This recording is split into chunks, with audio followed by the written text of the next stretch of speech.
ఏపీలో ఇప్పటికిప్పుడు ఎన్నికలు జరిగితే సీఎం ఎవరవుతారు? Chandrababu CM, Jagan CM? మీ అభిప్రాయాన్ని కామెంట్ రూపంలో తెలియజేయండి.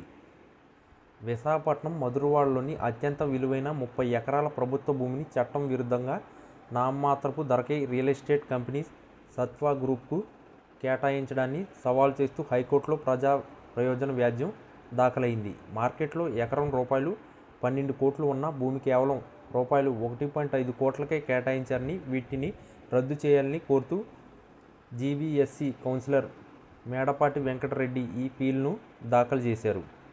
ఈ వ్యాజ్యంపై బుధవారం కోర్టు విచారణ జరిపింది.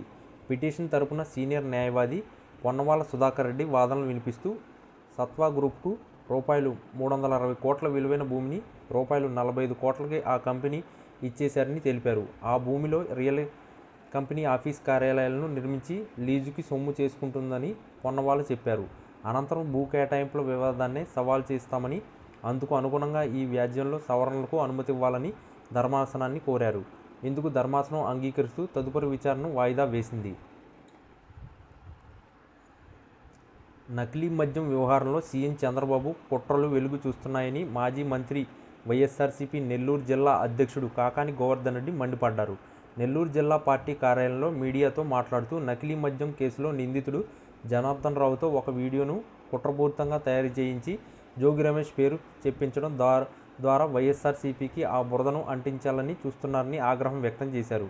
ఈ కేసులో కీలకమైన నిందితుడు టీడీపీ నేత జయచంద్రరెడ్డిని ఏపీకి తీసుకురావడంలో ఎందుకు ప్రభుత్వం ఉదాసీనంగా వ్యవహరిస్తుంది? సిబిఐ విచారణకు ఎందుకు చంద్రబాబు భయపడుతున్నారని నిలదీశారు. ఇంకా ఆయన ఏమన్నారంటే, డైవర్షన్ పాలిటిక్స్లో భాగంగానే చంద్రబాబు ఒక పథకం ప్రకారం కుట్రకు పాల్పడుతున్నారు. నకిలీ మద్యం విషయంలో చంద్రబాబు నీచమైన డ్రామాలకు పాల్పడుతున్నారనే దాన్ని ప్రజలు గమనిస్తున్నారు. నకిలీ మద్యం తయారీ ద్వారా ప్రజల ప్రాణాలతో చెలగాటం ఆడుతున్నారు.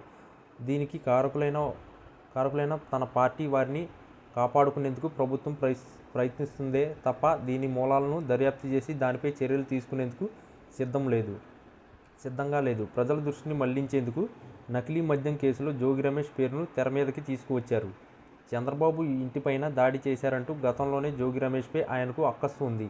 ఎవరైతే గత ప్రభుత్వంలో కీలకంగా పనిచేశారో నేడు కూటమి ప్రభుత్వం ప్రజా వ్యతిరేకత విధానాలపై గళం ఎత్తుతున్నారో వారిపైన దాడులు చేయించాలి, పోలీసులను ప్రయోగించి తప్పుడు కేసులు పెట్టాలనే లక్ష్యంతోనే చంద్రబాబు పనిచేస్తున్నారు. కూటమి ప్రభుత్వం రాగానే రెడ్ బుక్ రాజ్యాంగాన్ని అమలు చేయడం ప్రారంభించింది. నకిలీ మద్యం తయారీలో తెలుగుదేశం పార్టీకి చెందిన వారు చంద్రబాబు, లోకేష్తో సన్నిహితంగా సంబంధాలు ఉన్నవారే సూత్రధారులని బయటపడింది.